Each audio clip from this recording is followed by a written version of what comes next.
भंडारा जिल्ह्यातील साकोलीतून एक अत्यंत धक्कादायक आणि गंभीर प्रकार समोर आलाय, जिथे सेंदूरवाफा येथे जिल्हा परिषद पीएम श्री शाळेची इमारत कोणतीही अधिकृत परवानगी, लेखी आदेश किंवा पूर्वसूचना न देता थेट बुलडोझर लावून पाडण्यात आल्याचा खळबळजनक आरोप केला जातोय।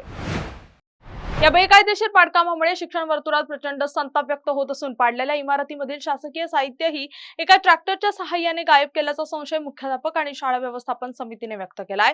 विशेष म्हणजे नगर परिषदेने या पाडकामाशी आपला काहीही संबंध नसल्याचं स्पष्ट केल्यामुळे अखेर हा बुलडोझर चालवण्याचा आदेश दिलाय कोणी आणि शासकीय मालमत्ता नेमकी कुठे गेली, असे गंभीर प्रश्न आता उपस्थित होत आहेत। जिल्हा परिषद वरिष्ठ प्राथमिक शाळा सेंदूरवाफा ही इमारत पाडल्याबाबत मुख्याध्यापक श्री विश्राम सर यांनी आमच्या कार्यालयाला कळविले होते आणि त्या अनुषंगाने आम्ही त्यांना पत्र दिलेले आहे आमच्या कार्यालयाने की जी काही इमारती रुंदीतून पाडलेली आहे या कारणाची परवानगी आम्ही दिलेली नाही। आपण आपल्या शाळाच्या माध्यमातून योग्य कारवाई संबंधित करावी असं त्यांना पत्र दिलेलं आहे आणि त्याप्रमाणे आम्ही चौकशी सुद्धा त्या प्रकरणाची केलेली आहे आणि चौकशी अहवाल आम्ही आमच्या वरिष्ठ कार्यालयास निष्णात प्राथमिकांना दिलेला आहे आणि त्यांना मार्गदर्शन आम्ही विचारलेले आहे।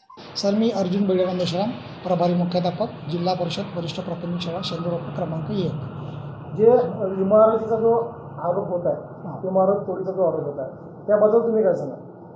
सर, ती इमारत आमच्या जुनी ग्रामपंचायत आहे, त्या ग्रामपंचायतच्या मागच्या बाजूला होती, म्हणजे जीर्णवस्तू होती, म्हणजे छत नव्हता त्या इमारत, दरवाजे नव्हते। ती इमारत पाडल्याबद्दलचे आम्हाला समाज माध्यमावरून कळलं आणि समाजमध्ये कळल्यानंतर ते दिलं होतं की त्या ठिकाणी नगर परिषदेच्या ट्रॅक्टरवर दिसला आम्हाला। नगर परिषदेला विचारणा केली तर नगर परिषदेने म्हटलं की आम्ही हे काही पाडलेलं नाही आणि मग त्यानुसार आम्ही पंचायत समिती कार्यालयाला ही सदर घटनेची माहिती आम्ही त्यांना कळवलेली आहे। काय वाटते कोणी पाडली होती ती इमारत? त्या इमारत म्हणजे प्रत्यक्षदर्शी आम्ही तो पाहिलं नाही, परंतु समाज माध्यमावर श्री पंकजी मुंगुलमारे नगराध्यक्षांच्या पुढाकाराने पाडलं असं लिहून आलेलं होतं आणि म्हणून आम्ही नगर परिषदेला त्याबद्दल विचारणा केली होती। तुम्हाला कुठली कल्पना नाही? आम्हाला त्याबद्दल कोणती कल्पना नाही। त्या इमारतीबाबत आम्हाला व्हॉट्सअप मीडियाद्वारे माहिती झालं।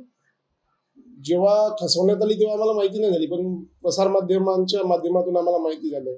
मग त्याच्यानंतर ती आमची इमारत असल्यामुळे आम्ही प्रशासनाला याबाबत म्हणजे नगर परिषदेच्या यानं पाडलं असं त्या पेपर माध्यमात होता, त्याच्यामुळे आम्ही नगर परिषदेला माननीय मुख्याध्यापकांच्या हस्ते एक अर्ज लिहून विचारणा केली की ही इमारत तुम्ही कशी काय पाडली।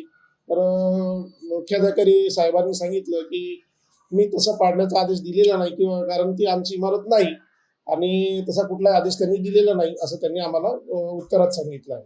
तुम्हाला कुठली कल्पना नाही? नाही, त्याबाबत आम्हाला कुठलीही कल्पना नव्हती की आमची इमारत पाडण्यात येत आहे किंवा पाडली असं किंवा पाडणार आहोत असं आम्हाला पूर्वकल्पना नव्हती। याच संपूर्ण प्रकरणाचा सविस्तर आढावा घेतलाय आमचे प्रतिनिधी साहिल रामटेके यांनी। पाहूयात। एकीकडे जिल्हा परिषदेची शाळा जी इमारत जीर्ण असते, तर दुसरीकडे तीच जीर्ण इमारत अवैधरित्या पाडली जाते।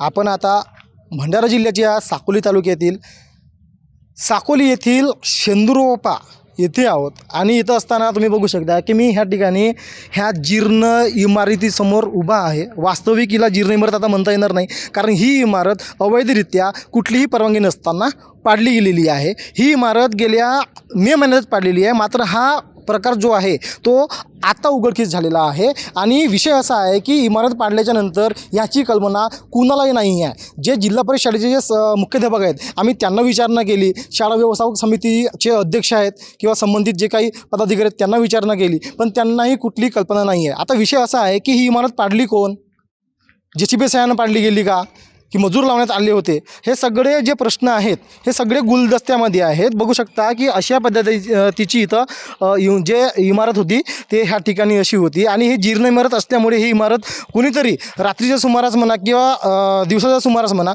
ही पाडली गेलेली आहे। आता प्रश्न असा आहे की जो पाळणारे जे व्यक्ती आहेत त्यांच्यावर खरंच कारवाई होणार का, अवैधरित्या इमारत पाळणाऱ्यांवर कुठली कारवाई करणार, हे सगळे प्रश्न आता ह्या ठिकाणी उपस्थित झालेले आहेत। त्यामुळे संबंधितांवर कारवाई करण्याची मागणी येथील जे काही स्थानिक नागरिक यांनी केलेली आहे। टॉप न्यूज मराठीसाठी मी साहिल रामटेके, साकोली, भंडारा।